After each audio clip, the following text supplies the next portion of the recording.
Before we get into today's topic, I have a really important announcement about Little by Little Homeschool Conference.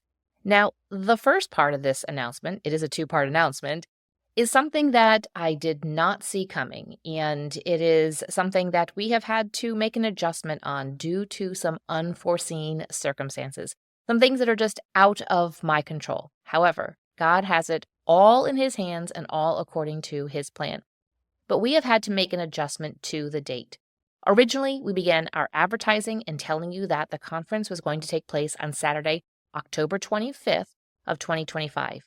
We have had to move that up 1 week to October 18th, 2025.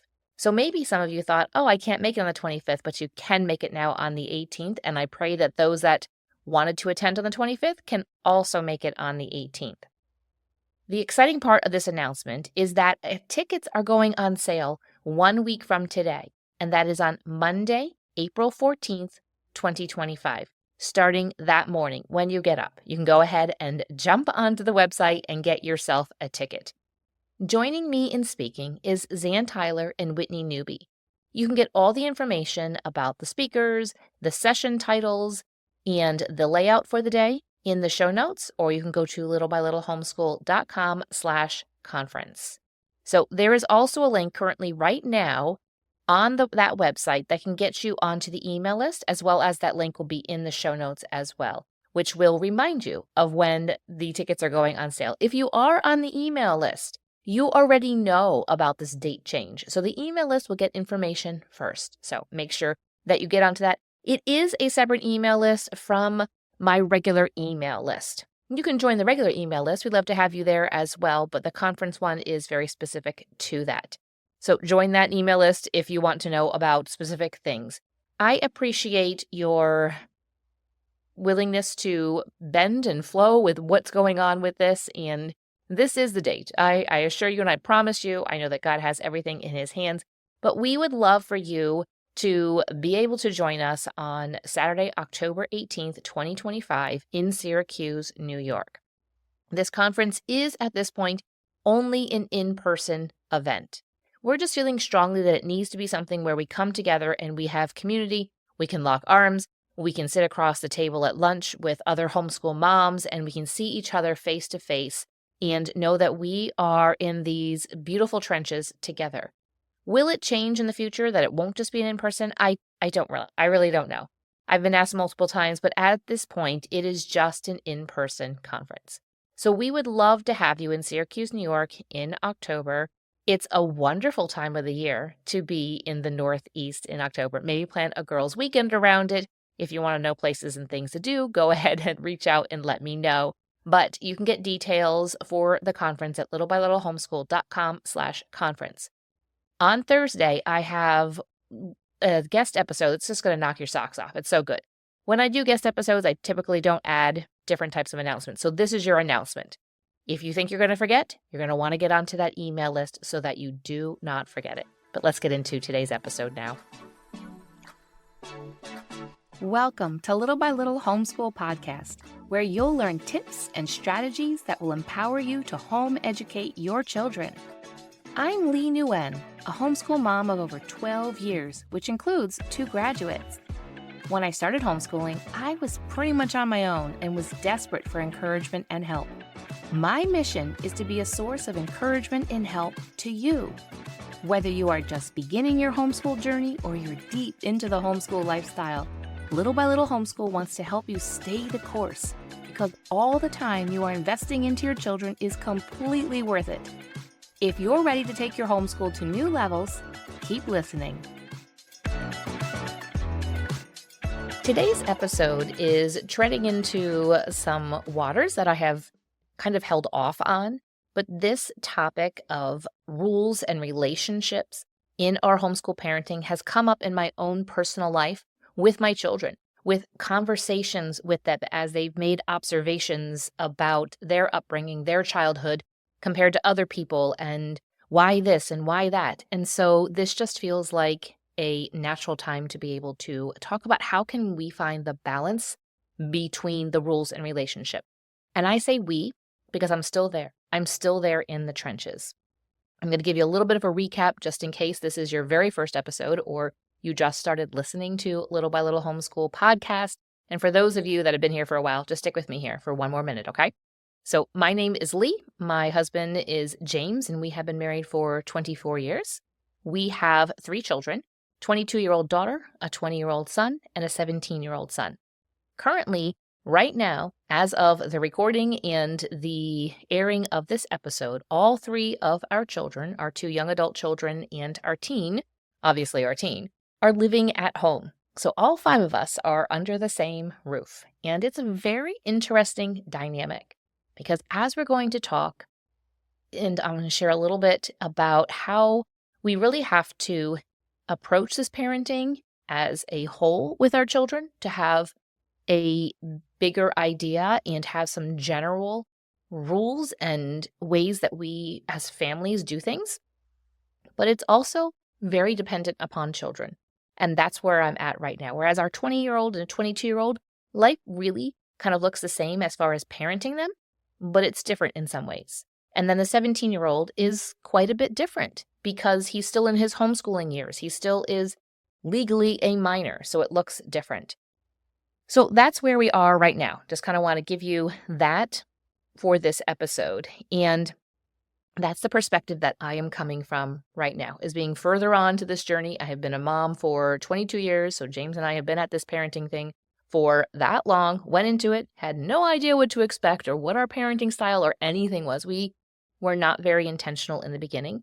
So if you're feeling like you aren't as intentional as you want, you can get there. You definitely can get there. And that's what I talk a lot about with the homeschooling. So we really don't know at all, really, or as parents, how it's going to end with our children.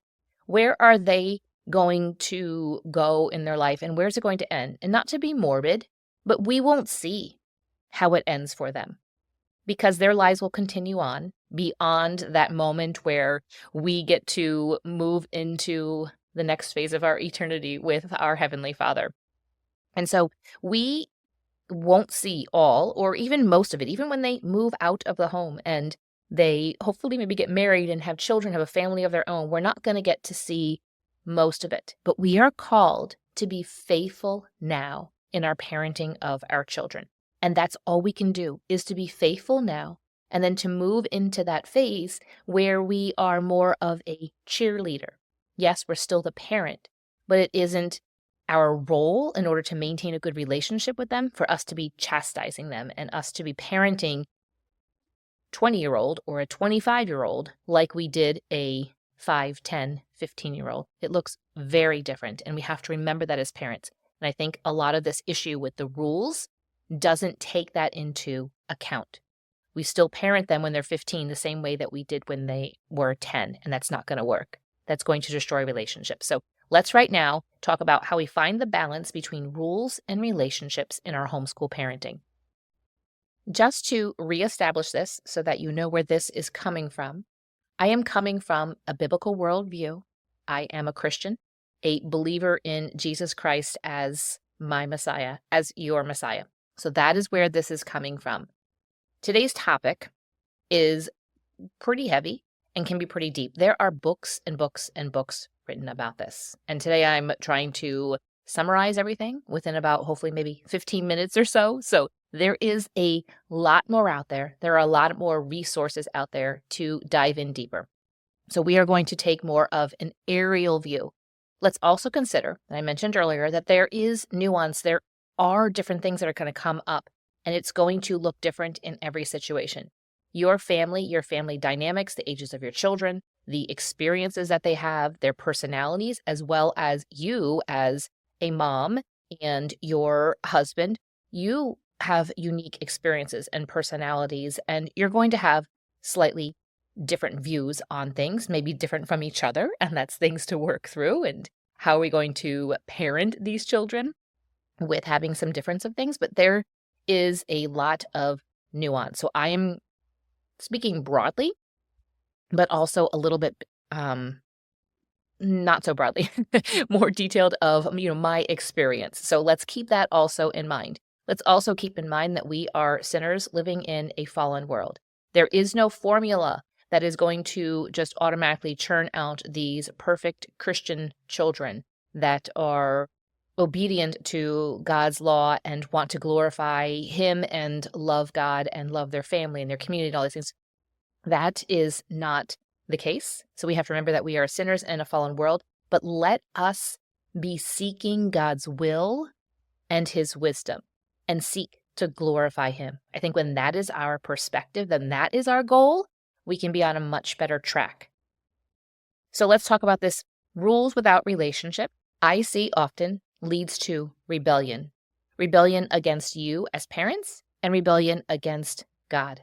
But guess what? The vice versa, the opposite of that is true as well. Relationships without rules also leads to rebellion against you, maybe deep down what you think, but definitely against God. So what do each of these look like? Let's break down this rules without relationship. Rules without relationship is going to look different when kids are at different ages. But really, overall, what it looks like is there are specific rules, and you must follow these rules. Oftentimes, you'll see this in a bit more of a legalistic setting. I love my parents dearly. I grew up in a Christian home, but legalism was a really bit of a big thing in the 80s, 90s. There were a lot of rules. Don't do this, don't do that, don't do this, don't do that, and a lot of don'ts. And this also, when we're going to tie in personalities, does not sit well with certain personalities. I was a personality that said, don't. Well, then maybe I'm going to try that out. And I was very obedient as a child. Loved my parents. I still love my parents, obviously. And as I got older, I wanted to try out the don'ts. And it wasn't until I went to college when I had that freedom to be able to do that. And so it doesn't mean that when we have a great relationship with our kids that they're not going to try those things that we say don't to do. But it is our role to instill in them why not to do those things. And so I was determined that, yes, there were going to be rules, but as they got older, we'll say age-appropriate ways of relaying that information to them.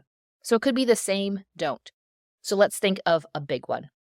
A certain, we're going to keep this G, activity within marriage, and we want to keep that within marriage. We want that first time to be within marriage and that to only be within a covenant marriage. But when you say, don't do this, and then that's it, and it's just a constant don't, kids don't understand why not. It is our role to explain to them why not through all of the ages. And this is very specific to your family when you want to begin to introduce this. They can see a family and a loving marriage to a degree, not within the bounds of this topic that we're talking about, obviously, and I hope not. But as they get older, we get to have this conversation and continue and to tell them why and to share with them what the blessing is of participating in that don't, of sticking in the don't until a certain time, and the blessing that is. And therefore, they can make a fully informed decision. So a lot of these don'ts, when we tell our kids the reasons why, and we continue to have those conversations, no matter how awkward it feels, it allows them then to make that fully informed decision. They know then that when they are stepping out and doing something that we say, we say don't because of this, and God's word says, what we're saying aligns with God's word. And these are the consequences. They know the consequences. They are choosing, no matter what the don't is, they are choosing those consequences. They are choosing to engage in sin. And so when we have rules without relationship, we are just giving them a lot of things that they are not allowed to do. And of course, there's probably things that you are allowed to do. But this can be so nitpicky sometimes. Very, very minute little things. And at times we need to let our kids just have a little bit of freedom. It could be in the clothing that they wear. And I'm not saying to allow them to wear things that are inappropriate or immodest or something like that. But we can become very controlling. And that's what a lot of rules do, is just become very controlling. And you don't have that relationship with them. So what does the other way around looks like? When we have relationships without rules, it means that parents are prioritizing the relationship. They are buddy-buddy and friends with their kids' entire lives. There is not that line, that distinction. Now, I'm not saying that we can't joke and have fun and watch funny movies and have a good time with our kids. But when it's relationships over rules, there is no line even to cross. When we have that balance, there is a line that's crossed. And you're like, okay, we were joking around and having a good time, but now you stepped into a disrespectful realm. Now you are saying things that are rude against your parents or against your siblings or against other people. And so when there is just relationships, we are just merely our kids' friends, and we are not an authority figure that they look up to and that they respect. Respect is a big thing, and I know that respect is a big thing for men, for husbands. They want respect and they thrive off of that, but so do moms. When we just have a relationship with our, say, young children, let's focus now, right now, as a mom, focused on our boys. When they are young and we purely just have a relationship with them and we don't have those rules that are going to help establish a level of respect, those little boys are going to grow up to be teen boys. They're going to grow up to be young men and adult men. And I'm going to tell you right now that most teen boys are bigger and stronger than their mothers. I joke with my boys because it was fun when they were younger. We could arm wrestle and I could easily beat them. But by the time that each of them probably reached about 12, 13, I mean, I'm a grown woman. And now that I strength train, I kind of like, I joke. I'm like, so what do you think? Do you think I could like beat an 11-year-old boy? I got to find like an 11-year-old boy that'll arm wrestle some stranger. I don't know. I'm like, I just want to see if I could beat somebody. My boys are like, well, why don't you ask your friends to arm wrestle? I'm like, okay, that's weird. And they're like, yeah, it's also weird for you to ask just an 11-year-old boy if they want to arm wrestle. I'm like, okay, all right, then I guess I'll never know. But young boys, they don't even try. Or young teens, they don't even try and they're stronger. I'm like, I can guarantee that, I mean, I've been strength training for, I guess, 2 years now. And you could have some 13-year-old boy walk in and he's probably just as strong as me. What happens is these boys, God is growing their bodies. Puberty grows them into young men. And I did see a video on Instagram, and it was an extreme video. And this young man, the mother turned off the internet, and he flipped out. He actually broke down the door. He was in a rage. At that moment, in that rage, he could have seriously injured his mother. And we don't want to get to that point. My young men, they might not like always the things that I have established, and we have this communication where we can talk now. But they will grow bigger. Your daughters will get bigger as well. And if we don't have that level of respect, and that respect comes from having that balance of rules and relationships. So how can we have that balance? How can you find that balance? In my parenting, my default was rules. That came from my childhood. There were a lot of rules. And I'm not saying I didn't have a relationship with my parents. I absolutely did. And I still do have a relationship. But a lot of parenting influences at that time were encouraging a relationship with your kids and showing how to do that. And there's so many more resources now that we have. And so that is such a blessing. So my default with my kids was to have rules. James also was a bit more of that. Now, he came from an immigrant family. I mean, he was born in Vietnam and his family immigrated. And so it is different as they are trying to figure out the culture in a new country and figure out the language. There just were a lot of rules. And there was some relationship, and a lot of that relationship was lost in the teen years. So both of us came at it with a lot of rules. And when you have young children, there has to be a lot of rules. Don't touch the hot stove, when they're very young. We can't always be like, don't touch the hot stove and give them a whole lecture. It's just like, no, they can only understand a little bit. But as they get older, we get to enter into that relationship part where we are sharing with them why, so that they understand the why. Now, there are times, sometimes, like I said, we don't need to stop and say the why. Don't chase after the ball. You're in the road. You might get hit. At that moment, no, yell, scream, no, don't run, grab them. And later on to have that conversation. Hopefully you have those conversations before. And that's a really big thing too, is having conversations before your kids are going to encounter a situation. You might not always know, but say your children are homeschooled and they've not played sports. Say they're 10 years old and they're going to start playing on a basketball league. And what are some of the scenarios they're going to run into with a coach and run into with other children. So talking to them about that, maybe you don't allow them technology use without your approval. And so teaching them, kids are going to show you things. Yes, these other 10-year-olds have all phones and you don't. When they want to show you something, you say, no, thank you. So preparing them for these things, talking to them before they go into situations so that they are prepared for that. They have an answer, and that is showing a relationship, really enjoying our children. And so with those rules that I came into with parenting, at some point, James is like, we are not very fun parents. We have got to loosen up a little bit. And I was like, you're right. Because I was driving our children away with all the rules. And so that has been a process for me. So if you come into parenting and that is your default, I'm right there with you. And it is definitely a process. The goal is to think for your children. What do I want my relationship with my children to be when they are older? Ask yourself that question. Maybe pause this episode and ask yourself that question. What do I want that relationship to look like when they are 20? Or when they are 25, or when they move out and they're single, or they move out because they're getting married and they have a family? What do I want that relationship to look like? So when you decide that first, then you can look back and say, what's going to lead to that type of relationship? What do I have to do now in order to have that type of relationship with my children? For me, I want my children to always feel that they can come to me about anything. And so I've talked to them about topics that have felt uncomfortable for me at times. And it has just become way more comfortable for me to talk to them about these things. And sometimes as teens, they'll kind of roll their eyes. I'm like, I don't care. I'm still going to see it. We can have a good time. Just this past weekend, I went to a Forrest Frank concert with my 17-year-old.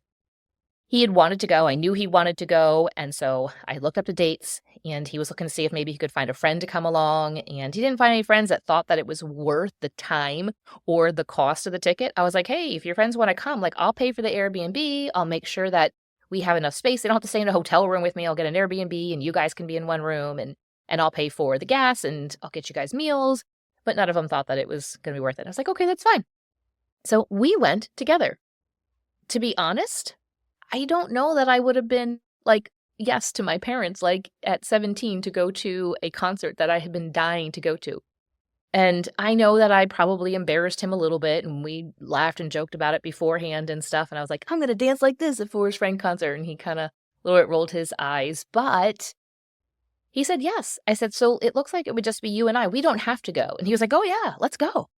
And so we went on an overnight, went to the concert, had a good time, and what a blessing that was. Like, that's us making memories. That's our relationship. But that wasn't like a rule-free kind of going out. It wasn't like him and a friend going where there's just a relationship. There still were some rules, and like, okay, we're still going to try to eat well, and you still have to respect me and those kinds of things. But that's what I want. I want my kids to want to take me into their world, into their life. And so when we ask, or when we offer, and when we maybe make some choices that help to facilitate that, it's just so good. And so right now, my relationship with each of my kids looks very different. Again, the 17-year-old, he's still a minor. He's still under our roof, obviously, and still has our rules. And the 22 and 20-year-old, not that they don't have the rules. It's still, we're not going to be out at all hours of the night. Now, granted, the 20-year-old spent the winter plowing, and yes, he was out at all hours of the night.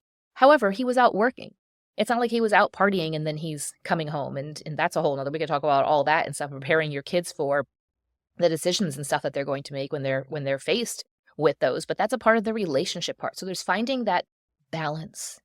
And there can be a balance between having those rules, having family guidelines, but then having a good time together too. There's going to be times where you're going to have to sit down and have some serious conversations, and there's going to have to be some consequences. But at the end of the day, we want our children to know that we are placing those consequences upon them because we love them, because we have a bigger purpose to this, and that we are pointing them all the time back to God and His Word, and bringing them to a place of repentance when they have broken those rules. It's not just a yelling at them for breaking the rules and then stomping off. No, it is reconciling the situation. And so it's hard. And it's going to look different again. I reiterate, it's going to look different for the different ages. And at times, you're going to be parenting your children, each of them, very differently or just slightly differently. There's still going to be that foundation of your family's values and the rules of your home and the way that your home operates. but it's going to look very different. Again, 17-year-old looks very different than the 20-year-old. And that's absolutely appropriate. And I think it also plays into part the different ages of our kids, like the birth order. And I know everybody jokes about everybody, parents are so much more lenient with the younger one, and that's kind of true. We just kind of start to realize what it is that we need to major on. So major on the majors, minor on the minors. However, I also believe there's a balance of the younger children tend to grow up a bit faster. They are exposed to things. They see things at a younger age. Conversations. I mean, just the other night at dinner, the conversation that we were having, I was like, we are just very open to talk about things. And we have to be. We have to be the ones that are introducing and talking to our kids about things, or the world is going to talk to them about it. The world is still going to talk to them about it. But if they have that foundation. And so when he's 17, we're having these conversations like we didn't have these types of conversations and talking about these types of topics when our oldest was 17. It's happened as they've gotten older and exposed to the world. So let me just encourage you, friend, that if you are struggling with either side of this, too many rules, too many relationships, get into God's word. What does this look like? Talk to your husband. Think about, what do you want your relationship? What do you want things to look like with your young adult and adult children? And then reverse engineer, what do you have to do now in order to establish that? If this topic is an area of concern, or anything that has to do with the Christian homeschool parenting or just the homeschool, I'd like to encourage you to go check out my mentorship program. You can get that information at littlebylittlehomeschool.com/mentorship. You and I can work one-on-one with whatever topic it is that you have the greatest concern about. The link will also be in the show notes. Thank you for listening, friend. I'd love to connect with you more. You can find social media links in the show notes, and share this episode with a friend who could use a boost to her homeschool. See you back here real soon.